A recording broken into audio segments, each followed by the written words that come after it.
Hello and अस्सलाम वालेकुम। आप देख रहे हैं मोहम्मद यूसुफ यूट्यूब चैनल और मैं हूं डॉक्टर मोहम्मद यूसुफ। आज की इस नशिस्त में मैं आपको बताऊंगा कि द कॉन्सेप्ट ऑफ जो रिलायबिलिटी एंड वैलिडिटी है रिसर्च के अंदर ये क्या है, इससे मुराद क्या है, और फिर रिसर्च के अंदर हम जो वैलिडिटी है या रिलायबिलिटी है इसको टेस्ट कैसे करते हैं, इसको इंश्योर कैसे करते हैं। आज का हमारा ये मौजू है और मुझे उम्मीद है कि आज के इस लेक्चर के बाद आपका जो कॉन्सेप्ट ऑफ रिलायबिलिटी और वैलिडिटी है रिसर्च के अंदर, both quantitative and qualitative research, वो क्लियर हो जाएगा। तो आइए जी आज का लेक्चर शुरू करते हैं। सबसे पहले जी concept of validity in research के वैलिडिटी क्या है। जब हम कहते हैं कि कोई रिसर्च वैलिड है तो उससे क्या मुराद होता है। So validity refers to the extent to which a concept, conclusion, or a measurement accurately reflects the real world phenomenon it is intended to represent. यानी ये मैंने इंटेक्स साइटेशन दी हुई है, बहुत अच्छी किताब है सोशल रिसर्च, उसका मैंने हवाला दिया उसके ऑथर का।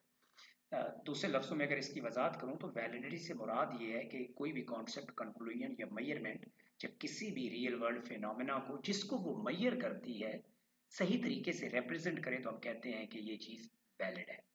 इन रिसर्च, ये एक जेनेरिक डेफिनेशन है, ठीक है। अगर हम इन रिसर्च की बात करें, validity ensures that the instrument और द मेथड्स एम्प्लॉयड, यानी जो हम इंस्ट्रूमेंट या मेथड यूज करते हैं रिसर्च के अंदर, are measuring what they are suppose to measure. No, this is very important कि जो हम इंस्ट्रूमेंट्स यूज करते हैं, जो हम स्केल्स यूज करते हैं, जो मेथड यूज करते हैं किसके लिए, किसी चीज को मैयर करने के लिए, जिसके लिए वो बने हैं वो उसी को ही मैयर कर रहे हैं, सपोज टू मैयर, ठीक है। And all the findings are an accurate representation of the phenomenon under investigation. और जो भी हम जिस चीज़ को इन्वेस्टिगेट कर रहे हैं, जिस चीज़ को एक्सप्लोर कर रहे हैं, जिस चीज़ को एग्जामिन कर रहे हैं, वो उसी चीज़ को एक्यूरेटली जो हमारी मेजरमेंट है वो रिप्रेजेंट करती है। और ये क्यों इंपॉर्टेंट है कि विदाउट वैलिडिटी रिसर्च आउटकम्स में lead to incorrect conclusions और unreliable results. Creswell and Creswell 2019 in authors के मुताबिक कि अगर कोई चीज़ वैलिड नहीं होगी तो फिर जो हम रिजल्ट्स या जो कंक्लूजन्स ड्रा करेंगे किसी मेजरमेंट से, किसी रिसर्च के आउटकम से, वो रिलायबल नहीं हो सकते। और जब हम वैलिडिटी की बात करते हैं तो हम तीन चीज़ों की बात करते हैं कि रेलेवेंस है उसके अंदर, यानी वो जो इंस्ट्रूमेंट है वो अपनी रेलेवेंट चीज़ को मैयर कर रहा है। अगर हम किलोग्राम को मैयर करना चाहते हैं तो जाहिर है अब जो किलोग्राम वाला स्केल है वो किलोमीटर्स को मैयर नहीं कर सकता। अगर किलोग्राम मैयर करना है तो उसके लिए वेजिंग स्केल होगा। अगर माइल्स को या किलोमीटर्स को मैयर करना है तो उसके लिए और स्केल होगा। The scale must be relevant, उसकी रेलेवेंस होनी चाहिए। दूसरा जो करेक्टरिस्टिक्स है जो रेलेवेंस से आगे ऐड करता है वो एक्यूरेसी है, कि उस स्केल को, उस मेजरमेंट को, उस आउटकम को एक्यूरेट भी होना चाहिए। यानी जो हम मैयर कर रहे हैं, जो रिजल्ट आ रहा है वो वही होना चाहिए जो होना चाहिए। एंड थर्ड चीज इज एक्यूरेसी से वो प्रिसीजन है। अब एक्यूरेसी पे बात खत्म नहीं होती, प्रिसीजन मतलब ये है कि वो एक्यूरेट तो होनी चाहिए लेकिन उसके साथ साथ चीज प्रिसाइज भी होनी चाहिए। इसका क्या मुराद है जी? इससे ये मुराद है कि आप अपना वेट करते हैं, फर्ज करें वो 76.5 kg है, लेकिन आपका स्केल बार बार आपको जो है वो 76 बताता है, वो एक्यूरेट तो है लेकिन वो प्रिसाइज नहीं है। प्रिसाइज तब है जब वो 76.5 भी बताता है साथ। प्रिसीजन इज अगला दर्जा है प्रिसीजन एक्यूरेसी से। जब भी हम वैलिडिटी की बात करते हैं रिसर्च के अंदर तो हम कहते हैं कि हमारा जो स्केल है वो रेलेवेंट है, यानी उसकी रेलिवेंसी है, वो एक्यूरेट है और वो प्रिसाइज है, यानी उसके अंदर प्रिसीजन है। ये एक कॉन्सेप्ट है वैलिडिटी का जब हम रिसर्च के अंदर वैलिडिटी की बात करते हैं। अब हम बात करते हैं जी कॉन्सेप्ट ऑफ रिलायबिलिटी रिसर्च के अंदर क्या है।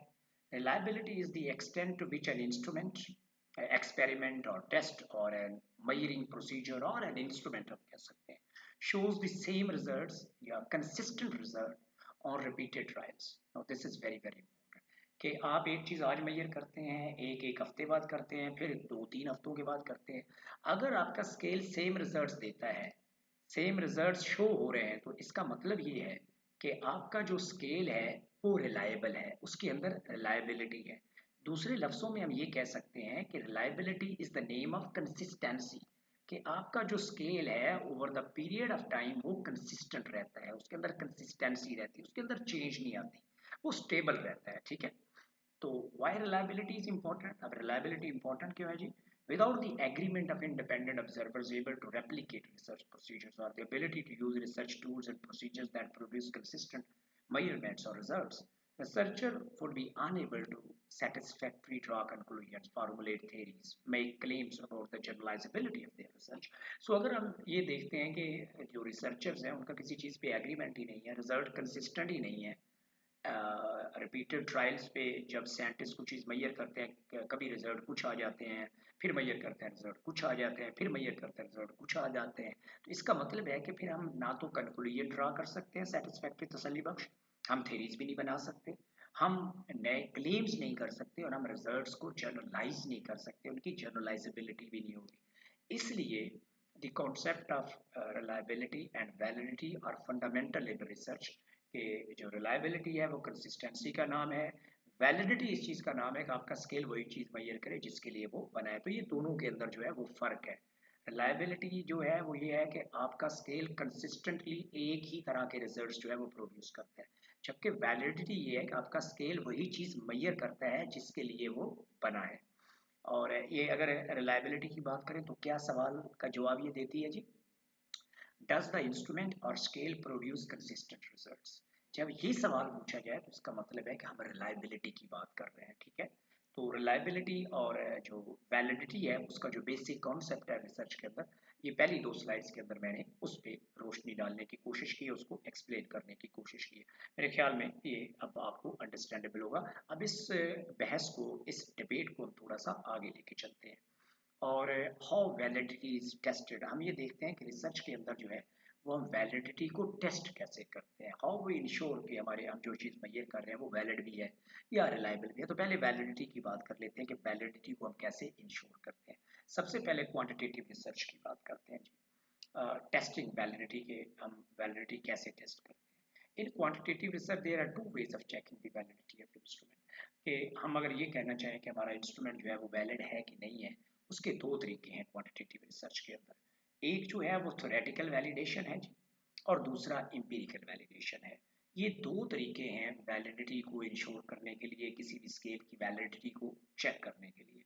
पहले थ्योरेटिकल वैलिडेशन की बात करते हैं जी। This kind of validity check, the validity of an instrument is asserted through theoretical or conceptual concepts। यानी हम theories को यूज करते हैं, theories की definition जो होती हैं, उनके जो concepts होते हैं, उनके जो assumptions होते हैं, उनसे हम क्या करते हैं, हम चीज़ को वैलिड करने की कोशिश करते हैं, अपने स्केल को वैलिडेट करने की कोशिश करते हैं। यानी स्केल्स की सपोर्ट के लिए हम जो एविडेंस लाते हैं वो थ्योरी से लाते हैं, दैट्स व्हाई हम इसको थियोरेटिकल वैलिडेशन कहते हैं, या sometime it's called conceptual validation as well, because हम कॉन्सेप्ट्स जो है उनकी कंसेप्चुअल डेफिनेशन यूज करते हैं इसको हम वैलिडेट करने के लिए। एम्पिरिकल वैलिडेशन जो है उसके उसमें हम जो स्केल होता है हमारा, जो हमारा मेजरिंग टूल होता है, उसकी वैलिडिटी जो होती है उसको एम्पिरिकल एविडेंस के अगेंस्ट चेक करते हैं।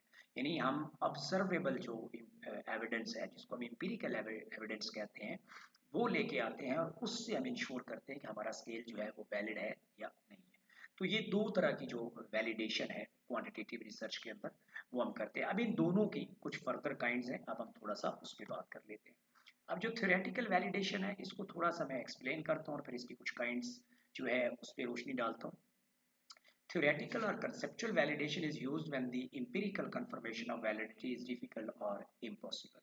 देखिए जब theoretical या conceptual validation मुमकिन नहीं होती तो हम क्या करते हैं, किसी भी कॉन्स्ट्रक्ट की empirical confirmation नहीं है, हम empirical evidence produce नहीं कर सकते, हमारे पर empirical evidence है नहीं, तो फिर हम क्या करते हैं, हम theory का सहारा लेते हैं। तो ऐसी जो validation होती है उसको हम theoretical validation कहते हैं। A measure is taken to have a theoretical validity if its findings comply with theoretical principles। अगर कोई थ्योरी है, फर्ज करें एजेंडा सेटिंग थ्योरी है, फ्रेमिंग थ्योरी है, अगर मैं कोई काम करता हूँ और मेरी फाइंडिंग्स जो है उसके साथ अलाइन करती हैं, उसको जो प्रीवियस स्टडीज हुई हैं उसके साथ उसको सपोर्ट करती हैं या उनको सपोर्ट करती हैं, तो मैं कहता हूँ कि मेरी स्टडी की भी थ्योरेटिकल वैलिडेशन है, because my findings are also aligned with the previous literature और विद द प्रीवियस स्टडीज। तो इस तरह का जो प्रिंसिपल हम यूज करते हैं उसे हम कहते हैं थ्योरेटिकल प्रिंसिपल्स ऑफ डिसिप्लिन कि हम उसको उसको कहते हैं कि हमारी फाइंडिंग जो है वो अलाइन है प्रीवियस लिटरेचर के साथ या उसको सपोर्ट कर रही है। That is if they do not contradict already establish rules of the discipline, कि जो डिसिप्लिन के अंदर कोई थ्योरेटिकल थेरीज हैं, रूल्स हैं, लॉज हैं, अगर मेरी थेरीज जो है, मेरी रिसर्च उनको कंट्राडिक्ट नहीं करती, तो फिर मैं कहता हूँ कि मेरी जो फाइंडिंग्स हैं उनकी थ्योरेटिकल वैलिडेशन है। अब जो थ्योरेटिकल वैलिडेशन है उसकी टाइप्स हैं। पहली को हम कहते हैं फेस वैलिडिटी। इस लेक्चर में मैं ब्रीफली इनमें से गुजर जाऊंगा, फिर डिटेल से अगले लेक्चर के अंदर मैं इस पर बात करूंगा। तो टाइप्स ऑफ थ्योरेटिकल वैलिडेशन, पहला है फेस वैलिडिटी। अब फेस वैलिडिटी से क्या मुराद है? It refers to whether the test appear to measure what it claims based on superficial judgement. यानी हमें कहते हैं on the face of it, अगर आप किसी से बात करें तो आप कहते हैं आपके तो फेस से ऐसा लग रहा है। तो फेस वैलिडिटी भी ऐसी होती है कि क्या जो हम टेस्ट ले रहे हैं क्या वो on the face of it वो रिप्रेजेंट करता है, वो लगता है कि वो वैलिड टेस्ट है उस चीज़ का। ब्रेवन 2016। तो face validity is the most simplest form of validity. Sometime लोग इसको कंसीडर भी नहीं करते, लेकिन मैंने कहा कि आपको इसका नॉलेज होना चाहिए। So this is very simplest and very easiest form of ensuring the validity of any instrument or procedure or scale. Content validity है जो है ये उससे थोड़ी सी रिफॉर्म्ड है जी, उससे थोड़ी सी जदीद है।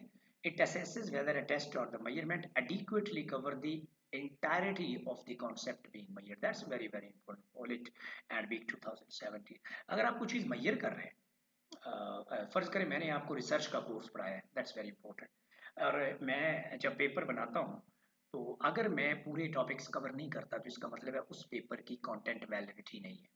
ठीक है, अगर मैंने जितने टॉपिक्स पढ़ाए हैं सारे के सारे मैं पेपर के अंदर कवर करता हूँ तो इसका मतलब ये है कि मैं जो टेस्ट ले रहा हूँ वो मेरा इंस्ट्रूमेंट है ना। यानी मैं जो आपसे आपका पेपर बना रहा हूँ, फाइनल टर्म का भी जो आपका पेपर होगा, वो क्या है? वो एक इंस्ट्रूमेंट है, वो एक मेजरमेंट टूल है जिससे मैं आपकी कंपिटेंस मेजर करूंगा फाइनल टर्म के अंदर या मिड टर्म के अंदर। तो अगर मैं मेरा जो वो पेपर है जिसको मैं एक टूल कहता हूँ, एक टेस्ट कहता हूँ, एक मेजरिंग प्रोसीजर कहता हूँ, वो पूरे पेपर पूरे कोर्स आउटलाइन का अहाता करता है, तो हम कहते हैं कि पेपर जो है, जो इंस्ट्रूमेंट जो है, जो मेजरमेंट टूल है, उसकी कंटेंट वैलिडिटी है, वो कंटेंट वैलिड है। दैट्स एन इम्पोर्टेंट, और मेरे ख्याल में आपको ये समझ आ गई होगी। तीसरी चीज़ है कॉन्स्ट्रक्ट वैलिडिटी। ये कंटेंट से थोड़ी सी आगे की चीज़ है, और कॉन्स्ट्रक्ट जो है सबसे अच्छी और मोहतबर थ्योरेटिकल अगर वैलिडेशन की बात करें तो उनमें से जो सबसे मोहतबर वैलिडिटी है वो कॉन्स्ट्रक्ट वैलिडिटी है। इट एवेल्युएट्स वेदर अ टेस्ट और major whether a test measures the theoretical construct it intends to measure. That's an important thing. Let me explain it a bit. अगर आप फर्ज करें कोई construct measure करते हैं, फर्ज करें आप जो है फेमिनिज्म मेजर करते हैं। Feminism is a construct, intelligence is a construct, ठीक है, self esteem is a construct, ये सारे कॉन्स्ट्रक्ट हैं। आपको कॉन्स्ट्रक्ट मैं कहता हूँ कि आप फेमिनिज्म मेजर करते हैं। अब फेमिनिज्म किस चीज़ का नाम है? कि फेमिनिस्ट कौन होता है? फेमिनिस्ट वो होता है जो equality of man and women पे बिलीव करता है। अब इक्वलिटी ऑफ मैन और वुमेन क्या है? इक्वलिटी इन इकोनॉमिक्स, इकोनॉमिक्स के अलावा पॉलिटिक्स। यानी अगर जो है मर्द पॉलिटिक्स में हिस्सा ले सकता है तो एक औरत भी पॉलिटिक्स में हिस्सा ले सकती है। इसी तरह इंटेलेक्चुअल जो परस्यूट्स हैं, अगर मर्द को इंटेलेक्चुअल इंडिपेंडेंस हासिल है तो वो फीमेल को भी हासिल है। यानी अगर मर्द शायर हो सकता है तो औरत भी शायरा हो सकती है। इसी तरह जो लेबर और डिवीजन है, घर में अगर औरत काम कर सकती है तो मर्द भी काम कर सकता है। तो जो इसी तरह इकोनॉमिक इंडिपेंडेंस के में ऑलरेडी, एजुकेशन के लिए एक्सेस भी। तो ये जो 5 6 7 इसके डायमेंशंस हैं, अगर ये सारे मैं मैयर करूंगा तो हम कहेंगे कि हम फेमिनिज्म कॉन्स्ट्रक्ट को पूरा मैयर कर रहे हैं। अगर मैं सिर्फ एक दो पहलू के मैं कहता हूँ जी कि एजुकेशन की इजाज़त होनी चाहिए और जॉब करने की इजाज़त होनी चाहिए, तो ये मेरा कॉन्स्ट्रक्ट जो है ये फेमिनिज्म को मैयर नहीं कर रहा, फेमिनिज्म पूरी इससे मैयर नहीं हो रही, रादर 2 डायमेंशन उसके मैयर हो रहे हैं। ठीक है, सो कॉन्स्ट्रक्ट वैलिडिटी टॉक्स अबाउट कि जो हम स्केल यूज कर रहे हैं क्या वो हमारे पूरे कॉन्स्ट्रक्ट को मैयर कर रहा है या नहीं कर रहा। Then empirical validation. Empirical validation refers to the process of testing theory, models or hypothesis using observable and measurable data. ये मैं पहले बात कर चुका हूँ कि ये empirical evidence की बात करती है, इसके अंदर हम empirical evidence लेके आते हैं। In academic research जिसकी हम बात करते हैं जी, particular in the social sciences and communication studies, empirical evidence जो है या एम्पिरिकल जो वैलिडेशन है ensures that claims are grounded in the evidence rather than speculation or theoretical assumptions। जो मैंने theoretical validation की बात की है कि जो भी empirical आप लाते हैं, जो भी evidence आप लाते हैं, वो observable है, वो empirical है, वो exist करती है, grounded in evidence है, rather than कि आप उस पर ये बात कर दें कि वो theoretical है या speculation पे base करती है। So empirical validation test pragmatic और criterion validity। तो जो एम्पिरिकल वैलिडेशन है इसके जरिए हम प्रैग्मेटिक या क्राइटेरियन वैलिडिटी को टेस्ट करते हैं। अब मैं आपको बताता हूँ कि क्राइटेरियन वैलिडिटी क्या है। Criterion validity uses some standard or criterion to indicate construct accurately। In other words, the validity of an indicator is verified by comparing it with another measure of the same construct in which a researcher has confidence। अब criterion क्या है? फर्ज करें मैं जो है आपका paper बनाता हूँ रिसर्च का जी, तो वो एक क्या है, वो एक पेपर है मैंने बनाया। एक पेपर मैं किसी और से बनाता हूँ क्राइटेरिया के तौर पे।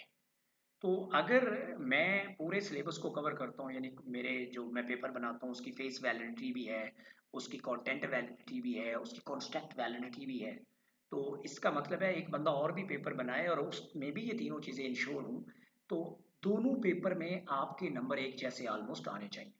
क्योंकि दोनों का जो अब एक पेपर जो मेरा है और एक पेपर जो किसी और ने, इनमें से एक जो है वो क्राइटेरिया के तौर पे काम करेगा, it will be acting as a criterion. इसी तरह जो इंटेलिजेंस के टेस्ट होते हैं, अगर हमको इंटेलिजेंस का टेस्ट बनाए तो हम क्या करते हैं, उस इंटेलिजेंस के टेस्ट का स्कोर जो स्टैंडर्ड इंटेलिजेंस के टेस्ट एग्जिस्ट करते हैं मार्केट के अंदर उसके साथ हम कंपेयर करते हैं और उसको हम एज ए क्राइटेरिया लेते हैं, या criterion is singular, criteria is plural, that's the difference. Examines how well one measure correlate with an external criterion that is known to be valid। यानी अगर कोई measure है, फर्ज करें सेल्फ स्टीम में आपकी measure करना चाहता हूँ, दैट्स अ गुड एग्जांपल। तो सेल्फ स्टीम पे मैं स्केल बनाता हूँ।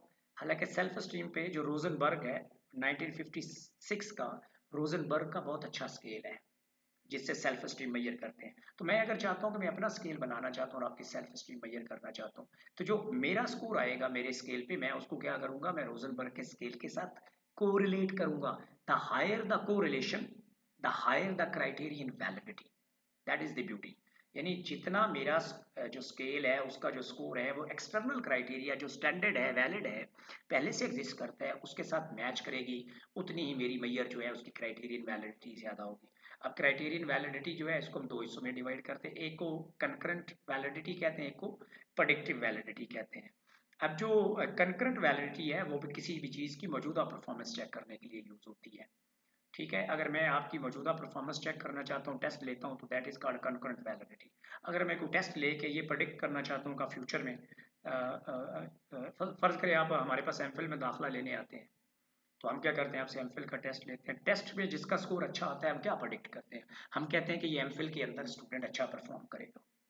इसी तरह सैट टेस्ट होता है अमेरिका के अंदर, जब स्टूडेंट कॉलेज के अंदर दाखिला लेते हैं तो वो सैट scholastic aptitude test जो है वो पास करते हैं। The higher the score in the SAT, the higher the predictability that the student will perform better in the college or university। So जो predictive reliability होती है, validity होती है, वो फ्यूचर के बिहेवियर को जो है वो प्रेडिक्ट करती है। जो कनकरेंट होती है वो मौजूदा बिहेवियर को प्रेडिक्ट करती है। अब हम थोड़ी सी बात कर लेते हैं validity and reliability in A qualitative research, कि क्वालिटेटिव रिसर्च के अंदर जो वैलिडिटी या रिलायबिलिटी है वो किस तरह से मैटर करती है। Different scholars used different labels for validity and reliability in a qualitative research।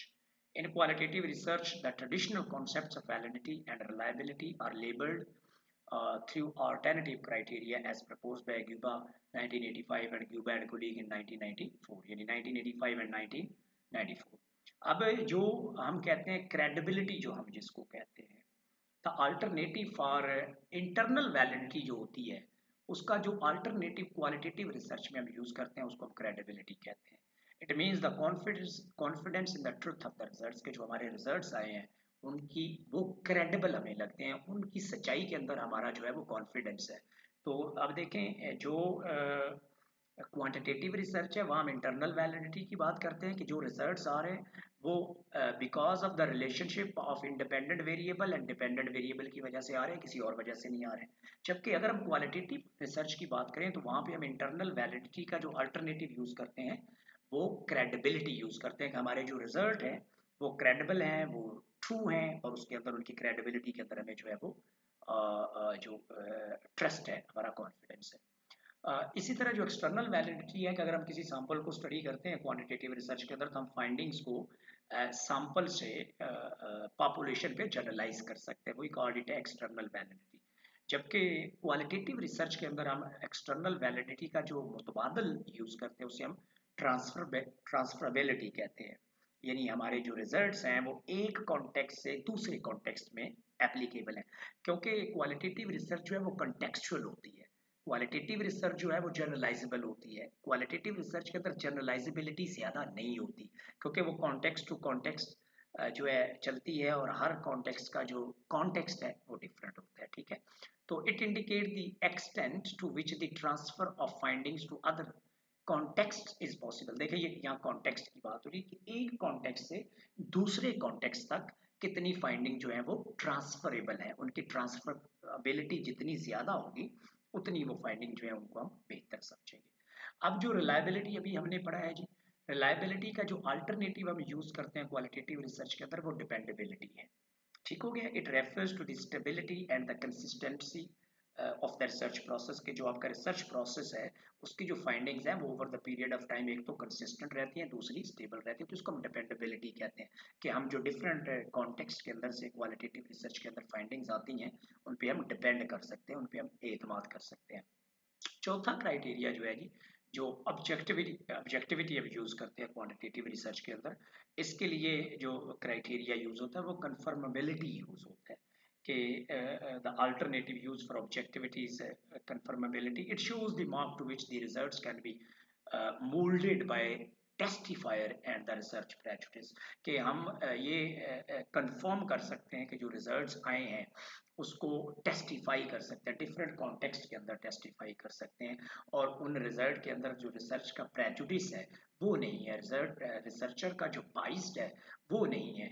यानी क्वालिटेटिव रिसर्च के अंदर भी जो फाइंडिंग्स हैं वो बाइस्ड फ्री हैं, वो तासुब से पाक हैं, और वो जो हैं वो एक्चुअली जो रिसर्च फाइंडिंग्स हैं वो only because of the subjects जो हमें जवाब देते हैं इंटरव्यू के अंदर, एथनोग्राफी के अंदर, एथनोमेथोडोलॉजी के अंदर, ऑब्जर्वेशन के अंदर, वो उसकी रिफ्लेक्शन है। तो ये है जी कि क्वांटिटेटिव, पहली बात कि वैलिडिटी और रिलायबिलिटी का रिसर्च के अंदर कॉन्सेप्ट क्या है, फिर हम वैलिडिटी क्वांटिटेटिव रिसर्च के अंदर कैसे इंश्योर करते हैं, और फिर क्वालिटेटिव रिसर्च के अंदर जो है वो वैलिडिटी और रिलायबिलिटी जो है उसके लिए कौन से ऑल्टरनेटिव नाम जो है वो यूज़ करते हैं। इस लेक्चर को तैयार करने के लिए ये रेफरेंसेस मैंने यूज़ किए। अगर आप इंटरेस्टेड हैं इनमें मज़ीद इन चीज़ों को एक्सप्लोर करने में, अपनी अंडरस्टैंडिंग को इन्हेंस करने के लिए, अपने नॉलेज को अपडेट करने के लिए, तो आप इन रेफरेंसेस को कंसल्ट कर सकते हैं। These are the key texts. और अगर आप में से किसी को इनमें से कोई फुल टेक्स्ट चाहिए किसी भी किताब का, तो आप जो है वो नीचे कमेंट्स बॉक्स में लिखें। मैं वो बुक जो है वो आपके साथ सॉफ्ट में शेयर कर सकता हूँ, so that you can have more extensive reading, जिससे आप अपने नॉलेज को अपडेट कर सकें, आप बेहतर अपने आर्गूमेंट को कर सकें, और इसी तरह आप आपकी जो कंसेप्चुअल अंडरस्टैंडिंग है उसको आप बेहतर कर सकें। उम्मीद है आज का ये लेक्चर आपको पसंद आएगा और आपकी अंडरस्टैंडिंग जो है उसके अंदर इजाफे का सबब बनेगा। अगले लेक्चर तक इजाज़त दीजिए। अल्लाह हाफिज़।